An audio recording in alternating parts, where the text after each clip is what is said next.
ওম নমঃ শিবায়। নমস্কার বন্ধুরা, মহাশিবরাত্রির ব্রতকথাতে তোমাদের সবাইকে স্বাগত জানাই। আজ মহাশিবরাত্রি। পুরাণে পার্বতী প্রকৃতির প্রতীক আর মহাদেব চেতনার প্রতীক। চেতনা এবং শক্তি উভয়ের মিলন সৃষ্টিকে আরও সহজ করে তোলে।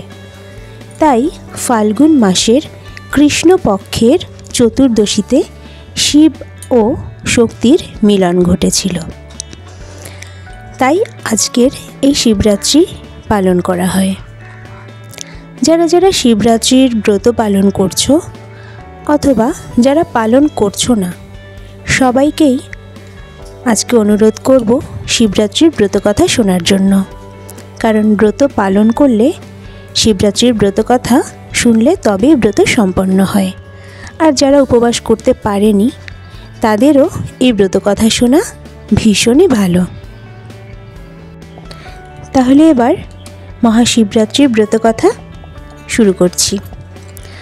পুরাকালে কৈলাস পর্বতের শিখর ছিল সর্বরত্নে অলঙ্কৃত। ছিল চারিদিকে গাছপালা, লতা এবং গুল্মে ঢাকা। এখানে সেখানে অপ্সরার দল নৃত্য করে বেড়াতো। তখন আকাশে কান পাতলে মধুর সঙ্গীত শোনা যেত।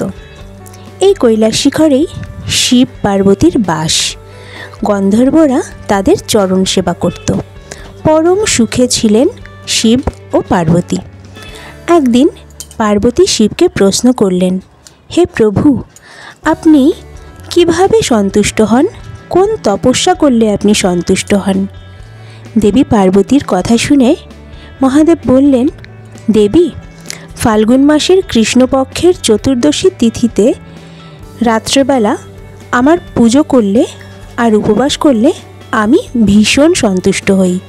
স্নান, বস্ত্র, ধূপ, ফুল ও অর্চনায় আমি যত সন্তুষ্ট হই তার চেয়ে বেশি সন্তুষ্ট হই শিবরাত্রির উপবাসে।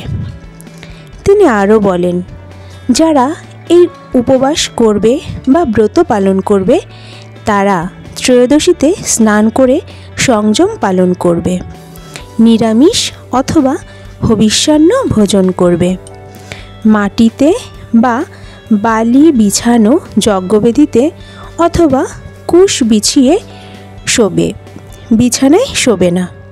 রাত শেষ হলে শয্যা ত্যাগ করে সকালে উঠে প্রাতক্রিয়া সারবে এবং অন্যান্য কাজকর্ম সেরে নেবে।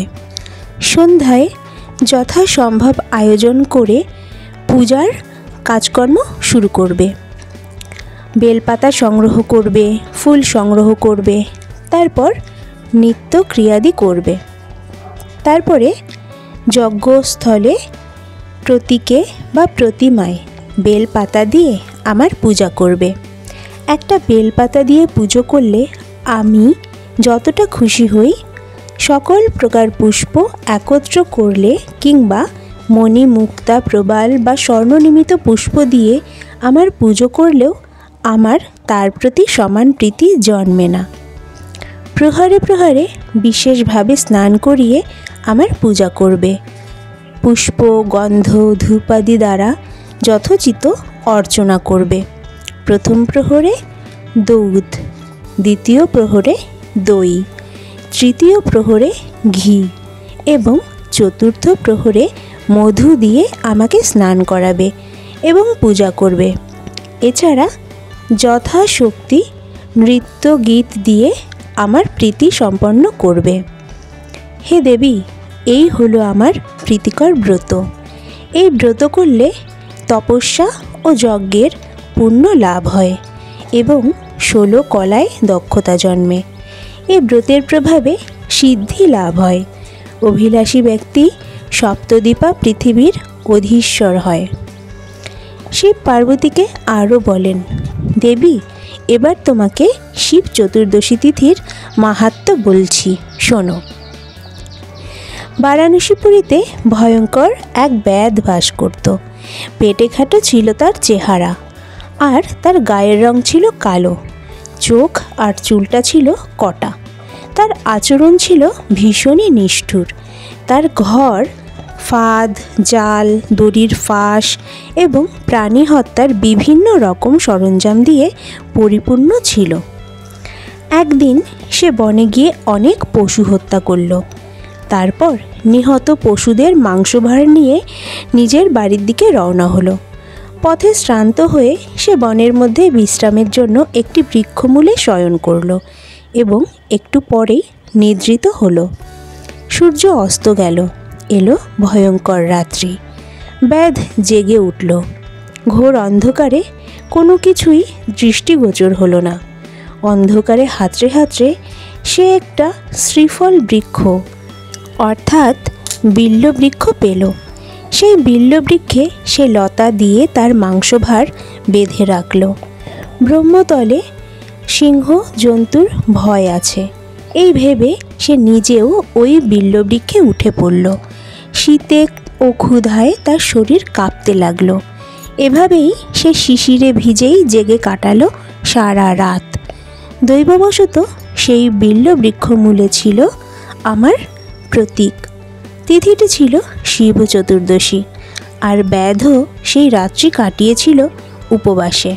তার শরীর থেকে আমার প্রতীকের ওপর হিম বা শিশির ঝরে পড়ছিল। তার শরীরের ঝাঁকুনিতে বিল্বপত্র পড়েছিল আমার প্রতীকের ওপর। এভাবেই উপবাসে বিল্বপত্র প্রদানে এবং শিশির স্নানে নিজের অজান্তেই ব্যাধ শিবরাত্রিব্রত করে ফেলল।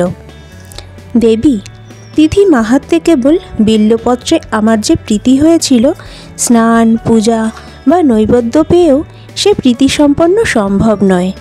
তিথি মাহাত্ম্য ব্যাধ মহাপুণ্য লাভ করেছিল। পরদিন উজ্জ্বল প্রভাতে ব্যাধ নিজের বাড়িতে চলে গেল। কালক্রমে ব্যাধের আয়ু শেষ হলো।